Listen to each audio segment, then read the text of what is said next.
Recently, I've been thinking about poverty, but not the typical kind, the internal kind. Poverty of the soul. True impoverishment is internal impoverishment. The soul that's been created but hasn't yet realized why. The heart that still beats but has already died. Few people would ever want to fall, and no one likes to drown. Yet in struggling through this life, sometimes it's so hard not to let the world in. Sometimes the ocean of dunya enters our hearts, and just like the ocean that enters the boat, it shatters our hearts, it breaks our hearts, it owns our hearts. And sometimes we end up at our lowest point, just like at the bottom of the ocean. And when we're there, we feel like it's the end. And that's the thing about the bottom of the ocean, no light enters it. But when you reach that point, you're faced with a choice. You can either stay there until you drown, or you can gather pearls and rise again, becoming stronger from your swim and richer from your jewels. If you seek God, He can rebuild your heart, rebuild that ship. He can transform what was once your greatest weaknesses into your greatest strengths, and can become a means of redemption. Because see, that's the amazing thing about tawbah and turning back to Allah.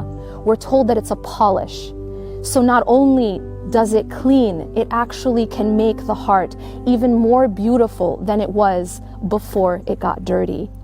If you seek God, He can replace the darkness of the ocean with the light of His sun. Yet how can we get there when we're faced and we live in a world that is constantly bombarding us and commanding us to worship other things, to love other things as we should only love God? How can we escape true impoverishment of the soul? Allah subhanahu wa ta'ala tells us that there are a people who love others as they should only love God. And yet when He describes the believers, He says, and He describes them as ashaddu hubban lillah. In order to escape true impoverishment, we have to be ashaddu hubban lillah, overflowing in our love for Allah. But you can't love something that you don't know, and you can't know something that you never speak to and you never remember. We have to speak to Him, we have to remember Him, and remember Him often. See, many of us believe that all we have to do is live our lives however we want, and then before we die just say La ilaha illallah. But see, the thing is that however we lived is how we will die. And Allah subhanahu wa ta'ala does not allow our tongues to say La ilaha illallah at death unless there is La ilaha illallah inside the heart. Unless we put Allah first in our lives, we won't be able to put Allah first in our death.